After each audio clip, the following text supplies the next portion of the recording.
percent or more. I think the front benches, there's a lot of attrition. The faculty, exactly. Somebody has to be absent, right? That's cool. Our classes are going on, so. Okay. So they'll keep coming in and going. So I have captive audience at the back, right? Well, that's a captive audience. All right.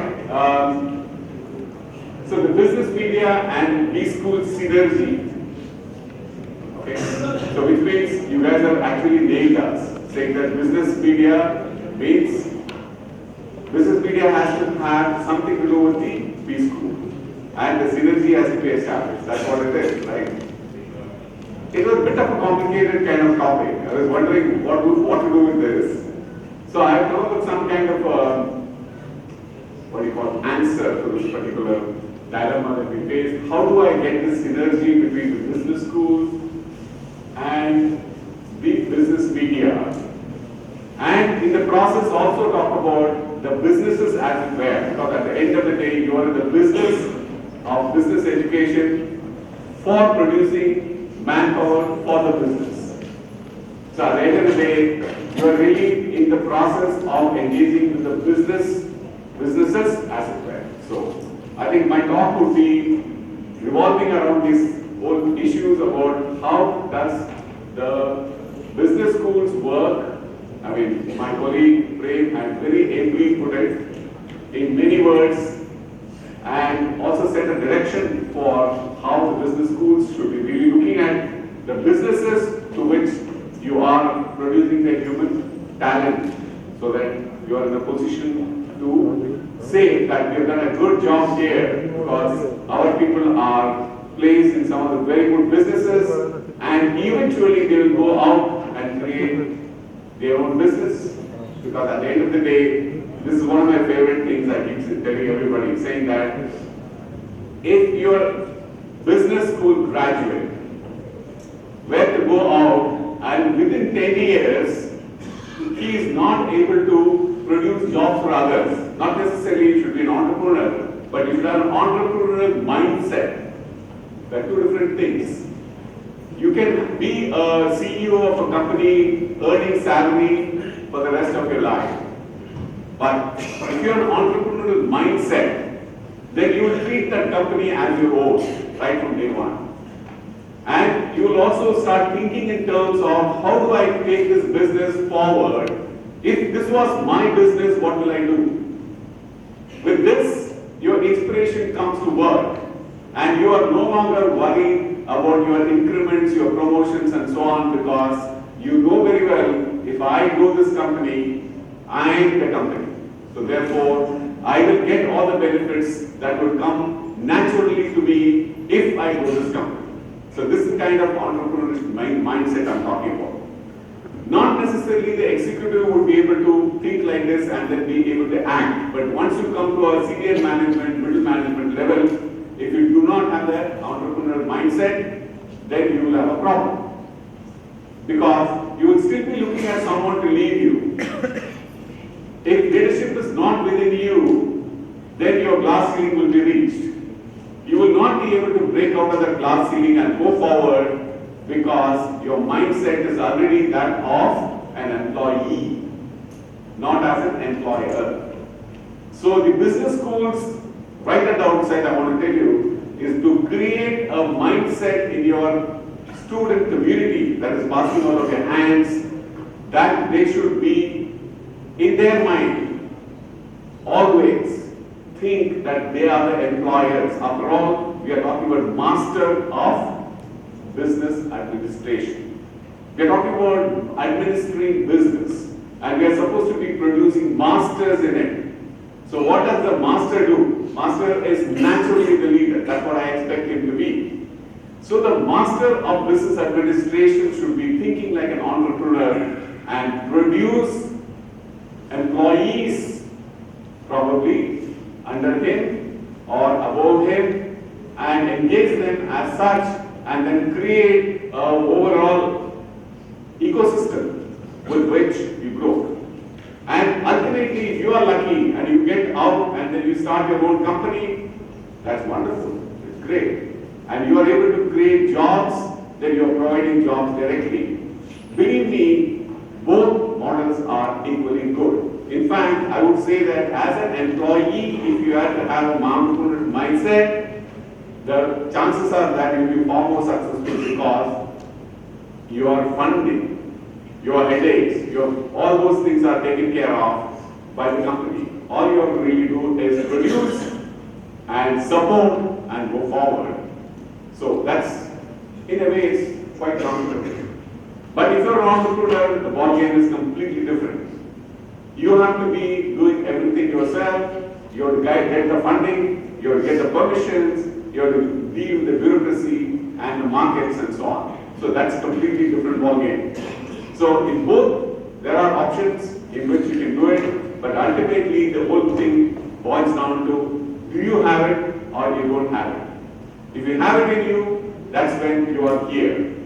So that's also another thing, that if you have taken up an MBA education, especially in a good school like this, that means you have already made up your mind that you will be an employer, not an employee. So straight away, this whole debate that we had about placements goes for a 6. Because the placement really has not much of a great meaning, because I get a job or I give a job, both are same at the end of the day. So this is what I want to say when I start this presentation. This is me. I think there was a brief introduction, so I want to put a fix on what exactly that I am. I'm a journalist, first of all, with over 3 decades of experience. And I'm also an author. I tried my hand with authorship.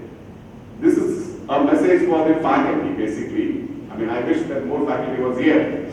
I was the editor of Indian Management Journal. I want to share this thing with you. And all my writers were all faculty. Okay? And invariably, most of the faculty used to ask me, yes, you have published a paper of mine. Wonderful. So, where is my next book? My book. Okay? How can I write this book? I want to write a book, but I don't know when I will get my book. Okay? I always tell them, say, yes, anybody can write a book. Particularly if you are a faculty, you certainly can. So how do you do it? I used to say that. Then at some point of time, I decided that I myself will write. How do I write? Very simple. Is that I keep tracking a subject. I keep having notes with me. Now it's scoop it. I think the easiest way in which you can do it today is scoop it. I scoop up information. I keep that in folders. Okay? After a point of time, when I find the folder is really, really full, then I come with the book. All I do is look at the stuff which is there and then come up with some kind of a linking of each of those components that I have got here and then do further research. So my chapter will be done. First it's notes, after that the chapters, then after that again some research to collate this into a book. So that's how the books were made. And so very quickly, I think I started, my first book was 2000 and now it's 14 books under my belt. And we keep doing it. It's fun doing books. And this is what one would say one should do. In fact, one of the things that in weighting and ranking that I think we should have mentioned, I should mention here. We say that a faculty, there are some kind of parameters which are hidden. I mean, it's not said as such. We say that a faculty should be, a good faculty, should be publishing at least one paper every year, not necessarily in a very good journal or a refereed journal or anything of the sort. Even if you publish it in a media like Economic Times, Times of India's business pages and so on, fine, it's okay. But please publish something which can engage the public. Go to the public and share your thoughts. That's the whole idea. Okay, that's one paper a year. But definitely an academic paper once in 2 years. Definitely. And definitely a book once in 5 years. Which means, if your effective faculty time that you have given for yourself is about 20 to 25 years, definitely you will have on your shelf at least 5 books to show that you have really done it. Because all your classroom engagements, all those things that you do are not going to be with you after you have retired. And the books on the shelf is an excellent symbol or a reminder to you that you have done something great over here. It's not for anybody else. It's not for somebody to give you a PhD. It's for you to say, I produced this book. All of us have done it. Right? When was your last book? 10 years. And we said yes, right? But you did it. The whole idea is that anyone who is here would want to come out with a book, and the book has to be on your shelf, and it gives you a tremendous amount of ego satisfaction, I guess, at the end of the day, especially for faculty. Anyway, so that's books, and that's one of the books, of course, was also got an award as being the best management book of the year. That is knowledge management. And international quality assessment, that's one of the areas. So as I'm going to talk about it.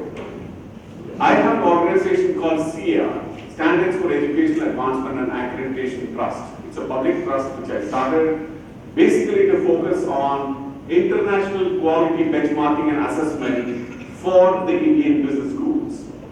And this is basically one step over the rating and ranking of business schools. Because after rating and ranking, what do? I do this. I get to the schools and ask them to do their whatever benchmark that they have, benchmark it against the best in the business. And allow the international faculty peers to come and look at what we have done. And in the process, whilst getting certified, you also grow and you become global. So this was the idea behind the organization that we set up. And today there are 20 internationally accredited schools in India, 20 of them. And about 60 to 70 of them are now in the pipeline. And we have already started a campaign called 100 by 2050. That is, by 2050, we would like to have 100 business schools in this country which are on the international accreditation path. What is the idea? The idea is, if your Indian business schools are internationally accredited, automatically a window opens for you to go and work with the schools which are members of these international accreditation agencies, so that the student exchanges, faculty exchanges, joint research, joint publications, books, access to their knowledge resources, conferences, workshops, seminars, hundreds of things would emerge which are global in character. So that's the main reason why we are pushing this particular concept very hard. There are a lot of criticisms about accreditation itself around the world. It works, it doesn't work, but in India at the moment it works. That's what we believe, and that's the reason why we are now pushing forward to say that some of the good schools should go for international accreditation. Today IMT Ghaziabad is right now undergoing 2 accreditation processes. One is WACSB and another is AMBA, that is Association of MBAs. Now, IMT Nagpur is also starting on WACSB. That's what I understand. And probably also AMBA, probably ACBSP. After we discuss, probably that would also emerge. So, it could be any of the international accreditation agency, but at the end of the day, it helps to develop all around. And it helps to learn from outside the system, which is what that particular part is. And rating and ranking, I think lots have been said. Let's keep talking about it as we go. And I was with the Business India. Did I say that here? Oh, even I have missed it. That's amazing. Okay. I was with the Business India magazine as a senior editor for almost, I was working with them for 22 years. Of my 32 years of experience as a business journalist. So that's one part of my time I spent in Business India. Okay, so this is SIA, and we have tied up with the ACSB, EFMD, Association of MBAs, IACB, SAC, British Education Council, and they are the guys who matter. And so we brought all these guys to this country, and we have learning assessment tools of Peregrine also with us. Learning assessment tools of Peregrine will help us to know about student learning assessment. It's basically, they have come here, there is a third-party assessment as to how much the student has actually learned for being here. That means the first semester there is an exam, and the third semester there is an exam. There is a comparative scores to find out whether the learning has actually taken place or not. So this is very popular in about 40 countries. We are also members of CHIA. CHIA is the ACT equivalent of US and very well respected regulator. And they have started an international quality organization called International Quality Group of CHIA. And we are the second institution in the country to be part of this particular organization. The first one happens to be NAC of UGC. And we are the only two organizations in the country which are part of this CHIA's International Quality Group at this point of time. Okay, so here we go. This is business media, as I would say. Now, business media means we all think about the popular media only. But from a business school's perspective, I would say you should also look at all the rest of them. The popular media, electronic media, online. There's a lot of online work which goes on as far as business schools are concerned. Campus-based. I think you have a newsletter, do you? Do you have a newsletter here? Okay, how many of you really write in that? Anyone writes in it? Students? Okay. Is there a blog of IIT Nagpur anywhere? Yes, sir. You have your Facebook page? Yes, sir. You have a Facebook page. How many of you write in it? You do? How many? Not many. A few. Note that. I think you have to really watch, because for the simple reason that everybody should be engaged, not for any other reason. It's your thought that counts. And your thought that is being shared with your friends don't count. A thought that counts is a thought that is in public. And your blog at IIT Nagpur should be having, blog means nowadays the Facebook page, should be reflecting what you are thinking. And that's the way we share. Why this workshop? What is the big idea of all of us sitting here? The idea of sitting here is to not just me speak and you listen, but you speak and I listen. Okay, we share ideas. Okay, and we are in the process of sharing ideas, we learn a lot more of things. And that's what the Facebook pages really do. So I think we should do more of this kind of thing. Okay, so that's online. Campus-based, online, and forums. How many of you are members of forums other than education? Music? See, that's wonderful. Okay, other social networks. Of course, not Facebook. I'm not talking about Facebook or LinkedIn or any of those things. I'm talking about forums created at the international levels on some specific areas like quantum mechanics or Mars watching. You know, there are a lot of guys who are now involved of going to Mars, including us, of course. And there are forums which have been created around the world who are tracking Mars or some technology area, something on marine. There are lots and lots of forums. Forums are one of the best places for you to really figure out what's going on. And one of the things in IT industry, there is something called ittoolbox.com. How many of you are members of that? ittoolbox.com. Sounds very funny, toolbox. But you'll be amused and surprised to know there are millions of members of ittoolbox.com. Why ittoolbox.com is because ittoolbox gives you so many forums within that where you can find solutions. So you become members of this. There are lots of such kind of forums which are existing in the market where you can share ideas. Then of course, the great social media, of which I think we've said and you will be seeing a lot, you will be knowing a lot as we go into the future. There are so many of them. I was again amused to find at the time when I wrote the knowledge management book, there were only 14 social media. Do you know how many of them are there now? Like your Twitters and popular ones. That's everybody knows. Do you know how many of them are there? Anyone? Social networking sites. At the last count, there were 260,000.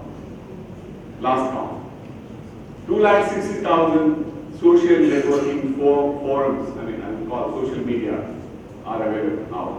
So it is a mess for any marketing research guy to look at these things and then figure out which one is relevant to me. So the popular ones get, like all businesses, it has been always like this. Somebody becomes very popular, that popularity itself will take it forward. So I think as a brand marketing person, you should be able to tell me how it happens. It happens. That's the way it is. Okay, so that's where we are. And of course the magazines, many of them, the covers are all here, including Business India magazine, of which I was part of. Okay. So this is what we are. Lots of media, lots and lots of stuff. Okay. And internet we thought was a great leveler. We'll get a lot of information. But this is what internet is. Getting information off internet is like taking a drink from the fire hydrant. Can you ever get a drink? Impossible. There is torrential information. Information overload, I think, was not, I think that was the best statement that I ever saw. Information overload. It is overload. It's huge. It's massive. Prem was talking about creating new knowledge. First of all, understand what is the existing knowledge. Existing knowledge, I don't know how many of you are really, you feel this way. I believe that in the entire human race, there has never been as lucky a generation as this one, all of you guys, where all available information in every part of the world has been disengaged